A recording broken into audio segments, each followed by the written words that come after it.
Shall we talk about bringing David Cameron back? We're bringing Cameron back, like Justin Timberlake. Yasmin, how does it look to you that you can just have someone parachuted into a great office of state overnight, and in order to do it, just like make him a baron, bingo, like that, and he's straight in?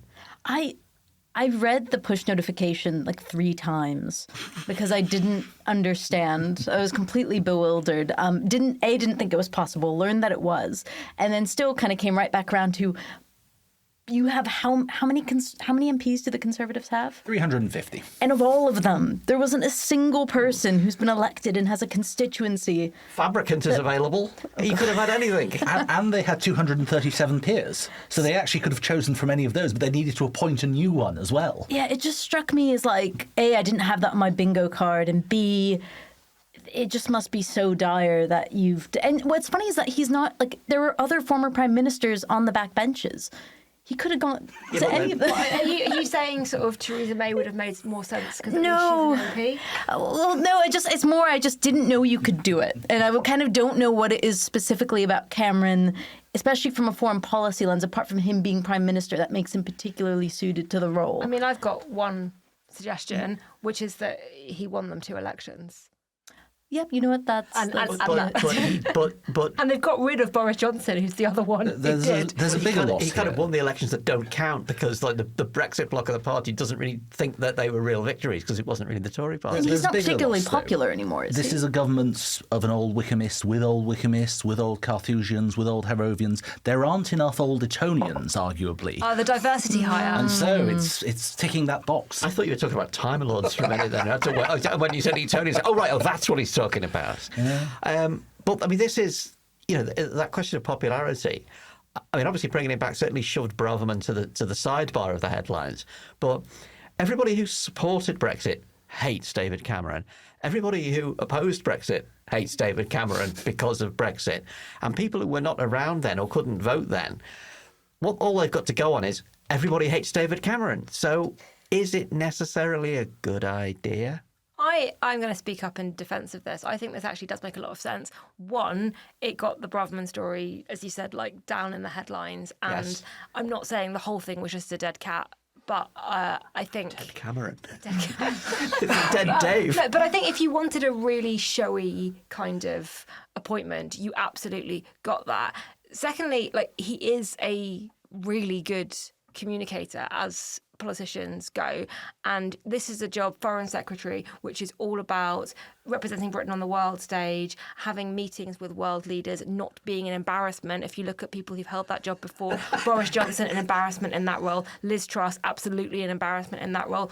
Cameron is a safe pair of hands, and he's someone who I think actually took seriously the idea of politics being a form of public service. And I say that not as somebody who's a massive fan of anything that he did as Prime Minister, but I think he got that. Theresa May is somebody else who got that politics as a public service, and therefore it is an honour to serve your country, and you're not going to use being Foreign Secretary purely as a platform to try and destabilise the current Prime Minister. I'm not sure how many people there are on the current sort of crop of high-profile politicians who you could say that about. He's not going to embarrass Rishi Sunak as Foreign Secretary.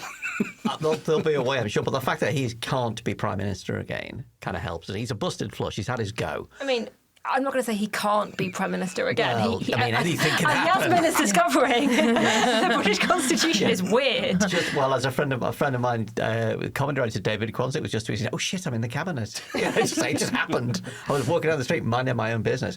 I have to ask you though, Rachel, did you have to find the sick bag when Ian Dale said that moderate Tories were texting him saying, "Daddy's home"? Yes, and I am not going to comment further on that because it makes me feel unwell. It is very odd, isn't it? The psychosexual nature of the Conservative Party. I also don't think it's true. I think maybe somebody texted him that as a joke and he decided to tweet it, and now it's a thing. I refuse to believe it's a thing. Fake news. Didn't happen. Fake news. Seth, though, I mean, the ugly smell of the Greensill scandal does hang around Cameron. And I insist that we refer to him as Baron Greensill at all times, like Baron Greenback from Danger Mouse. How could he clear the House of Lords Appointments Committee so quickly? They can't have put him in early, can they, knowing this was going to happen? Well, Holak has actually complained in the past in some of their public comments about being rushed on this and about being told, you've got 24 hours, we want to make this announcement tomorrow, you've got this long to basically do a Google search. And no, that's effectively it. They're given a reference from HMRC about candidates' tax affairs, and they're given a reference from the security services. What I wouldn't take for granted is the idea that they are happy about how the consultation that's happened. What we know from the inference around the whole Liz Truss list being monitored is that Holak have been meeting quite recently.